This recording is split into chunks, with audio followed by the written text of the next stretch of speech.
প্রাথমিকে নিয়োগ দুর্নীতি মামলায় পার্থ চট্টোপাধ্যায় ঘনিষ্ঠ সন্তু গঙ্গোপাধ্যায় গ্রেফতার। অন্যদিকে সিবিআই স্ক্যানারে এবার কালীঘাটের কাকু এবং হুগলির বহিষ্কৃত তৃণমূল নেতা শান্তনু বন্দ্যোপাধ্যায়। কথা বলবো প্রকাশ সেনা আমাদের সঙ্গে রয়েছেন টেলিফোন লাইনে। প্রকাশ, সেক্ষেত্রে এদের দুজনের ক্ষেত্রে সিবিআই কি পদক্ষেপ করতে চায়? না দেখো, তিনজনকে সিবিআই আধিকারিকরা নিজেদের হেফাজতে নিয়ে জিজ্ঞাসাবাদ করতে চায়। তুমি জানো, গতকাল সন্ধ্যেবেলায় সিবিআই সূত্রে আমরা যে খবর পেয়েছিলাম যে সন্তু গঙ্গোপাধ্যায় বেহালার পার্থ ঘনিষ্ঠ একজন ব্যবসায়ী এবং এককালে তিনি তৃণমূল কংগ্রেস দল করতেন, তাকে গ্রেফতার করা হয়েছে। তার বিরুদ্ধে একাধিক অভিযোগ ছিল, আর্থিক লেনদেন সংক্রান্ত অভিযোগ, রিকমেন্ডেশনের যে তালিকা কুন্তল ঘোষের ডায়েরিতে পাওয়া গেছিল।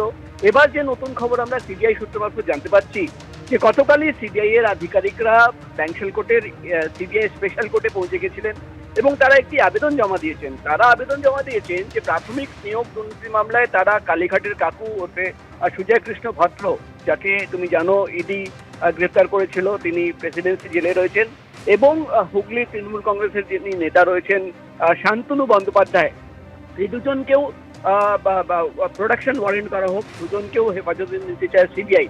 এবং সেই মর্মে দুজন যেহেতু প্রেসিডেন্সি জেলে রয়েছেন, আদালতের নির্দেশ আজকে কালীঘাটের কাকু এবং শান্তনু বন্দ্যোপাধ্যায় দুজনকেই কোর্টে নিয়ে আসতে হবে।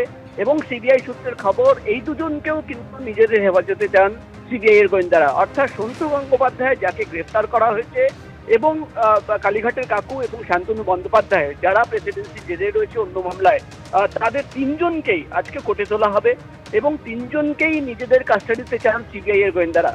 সিবিআই সূত্রের খবর যে প্রাথমিক নিয়োগ দুর্নীতি মামলা তদন্ত করতে গিয়ে একাধিক নতুন তথ্য সামনে আসছে। তুমি জানো যে এই মাসের প্রথমের দিকেই আমরা দেখেছিলাম যে পার্থ চট্টোপাধ্যায়, তাকেও কিন্তু প্রাথমিক নিয়োগ দুর্নীতি মামলায় গ্রেফতার করা হয় এবং আদালতে সিবিআই তরফে জানানো হয়েছিল যে একাধিক নতুন তথ্য, কিছু ফোন কলের রেকর্ড এবং কিছু হোয়াটসঅ্যাপের চ্যাট পাওয়া গেছে যেখানে তাদের ইনভলভমেন্ট নতুন করে পাওয়া যাচ্ছে।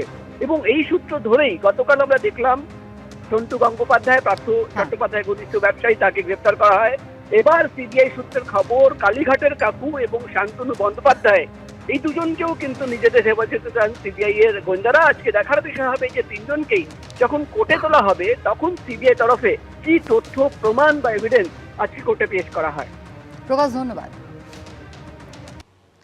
সকাল থেকেই শহরে এজেন্সির অভিযান, চিটফান্ড কাণ্ডে তদন্তে এবার তৎপরতা ইডির। একদিকে নিউ আলিপুর, অন্যদিকে জোকা প্রয়াগ গোষ্ঠীর ফ্ল্যাটে, সেখানে শুরু হয়েছে তল্লাশি। এর আগে সিবিআই এর হাতে প্রয়াগ গোষ্ঠীর কর্ণধার এবং তার ছেলে গ্রেফতার হয়েছিলেন, আর এবার ইডির তল্লাশি শুরু হয়েছে একাধিক জায়গায়। আবির দত্ত সরাসরি নিউ আলিপুর থেকে রয়েছেন আমাদের সঙ্গে। আবির, মূলত কি অভিযোগ এই মুহূর্তে ইডি আধিকারিকরা, তারা ঠিক কোন জায়গায় রয়েছেন?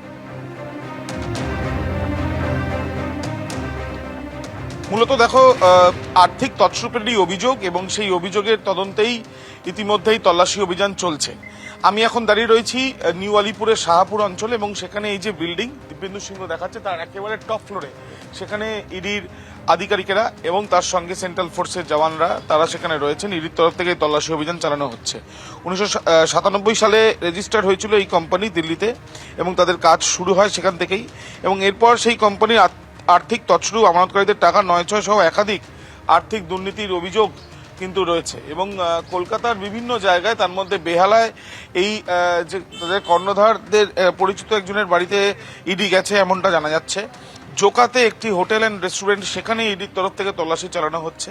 যে হোটেল অ্যান্ড রেস্টুরেন্টেও তাদের রয়েছে, তাদের টাকায় তৈরি হয়েছিল এমনটা অনুমান করে। যদিও এই বিষয় নিয়ে তথ্য সন্ধান করার জন্যই বিভিন্ন জায়গাতে এই তল্লাশি অভিযান চালানো হচ্ছে, যেমনটা এই বাড়ির ক্ষেত্রেও ঠিক টপ ফ্লোর সেখানে। এবং এই যে কোম্পানির তরফ থেকে যেটা জানা যাচ্ছে যে সিবিআই এর আগে এই কোম্পানির যারা কর্ণধার তাদেরকে কিন্তু সিবিআই হেফাজতে নিয়েছিল এবং এই তদন্ত তাদের তরফ থেকেও করা হয়েছিল।